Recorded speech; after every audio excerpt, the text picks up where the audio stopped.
Start చేద్దామా? Start చేయి. సరే అయితే చూడండి, ముందే చెప్తున్నా, ఫుల్ అడగద్దు. ఫస్ట్ ఆటకి ఒక్కొక్కటి తీసుకోవాలా, రెండో ఆటకి రెండు, మూడో ఆటకి 3 తీసుకోవాలా. ఓయమ్మా ఏంది విద్య ఇట్లా ఆడుతుంది?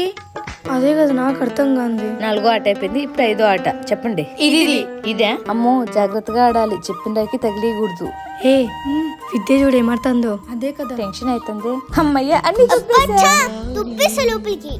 నెక్స్ట్ నేను ఆడతా. రే చందు, మన ఇద్దరం వీళ్ళకి సపోర్ట్ చేద్దాం రా. నేను విద్యా పక్కన, విద్య అయితే బాగా ఆడుతుంది. నేను శిశిరా పక్కన ఈ మాట చెప్పకపోతే చంపేస్తుంది. 5వ ఆట జాగ్రత్తగా పట్టుకోవాలి. విద్య 4 పట్టాలా? 4 కదా, పడతాను చూడు. ఏ సూపర్. ఏ విద్య ఇప్పుడు నాకే ఇస్తానా. బాగా ఆడే వాళ్ళు కూడా ఇంత ఆ పక్క చందు విద్యకి ఎంత సపోర్ట్ చేస్తున్నాడు చూడు. మరి నువ్వు నాకు అట్లా సపోర్ట్ చేయలేదనుకో ఫసక్ అంతే. శిష్టాత మామూలుగా ఉండదు. ఓయమ్మా తల మీద పడుతుందా? పడిదా కింద.